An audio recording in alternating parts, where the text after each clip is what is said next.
Indore crime branch police ने नशीले पदार्थों की तस्करी के खिलाफ एक बड़ी सफलता हासिल की है। पुलिस ने कार्रवाई करते हुए एक महिला तस्कर सीमा नाथ के कब्जे से 516 ग्राम ब्राउन शुगर के साथ गिरफ्तार किया है, जिसकी अंतर्राष्ट्रीय बाजार में कीमत लगभग 1 करोड़ रुपए बताई जा रही है।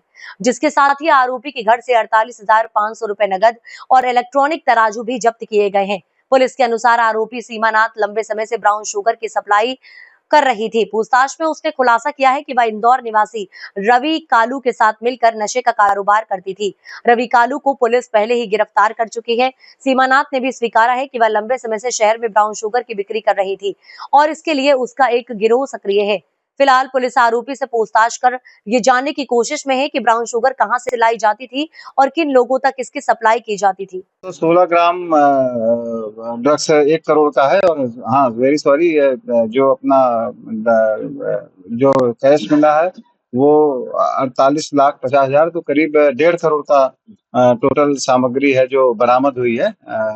और अब इसमें हम आगे पूछताछ करेंगे और आगे की कार्रवाई भी इसमें सुनिश्चित करेंगे। सर, बड़ा अमाउंट एक केस का मिला हुआ है, तो सर ये केस कहाँ से इन्हें जनरेट किया था और इसके बारे में क्या जानकारी? प्रथम दृष्टया तो यही समझ में आ रहा है कि ड्रग्स का व्यवसाय लंबे समय से कर रही थी, जिसकी सूचना मिली थी। इसके पूर्व आपराधिक रिकॉर्ड भी देखे गए हैं, जिसमें से 2 एनडीपीएस एक्ट के मामले पहले काम हुए। टोटल इसके खिलाफ 12 अपराध हैं। महिला होते हुए भी इसके 12 क्रिमिनल अपराध हैं। एक्साइज एक्ट के भी, मारपीट के और एनडीपीएस के अपराध हैं। तो इससे इसके हिस्ट्री से यही समझ में आ रहा है कि ड्रग्स बेचने से ही ये कैश राशि बरामद हुई है।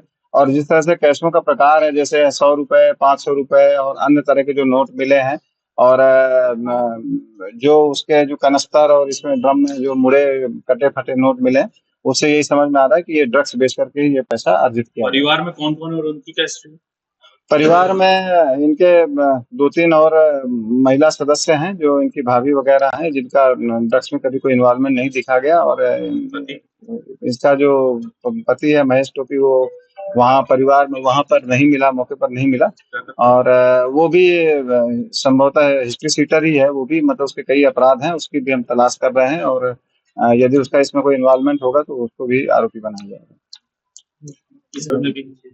अब इस संबंध में विस्तृत जानकारी ली जा रही है। द्वारकापुरी थाने से इनके परिवार के बारे में पूरी जानकारी ली जाएगी, और अगर ड्रग्स में इनमें से किसी और का भी इन्वॉल्वमेंट होगा तो वही मुलजिम बनेगा। भाई जो है वो हत्या में भी आरोपी बनाए गए हैं, ऐसी जानकारी है। लेकिन अब इनकी हिस्ट्री की जानकारी, अब इनके पुलिस रिमांड लेकर के इससे विस्तृत पूछताछ की जाएगी और उसमें ये बात सामने आएगी।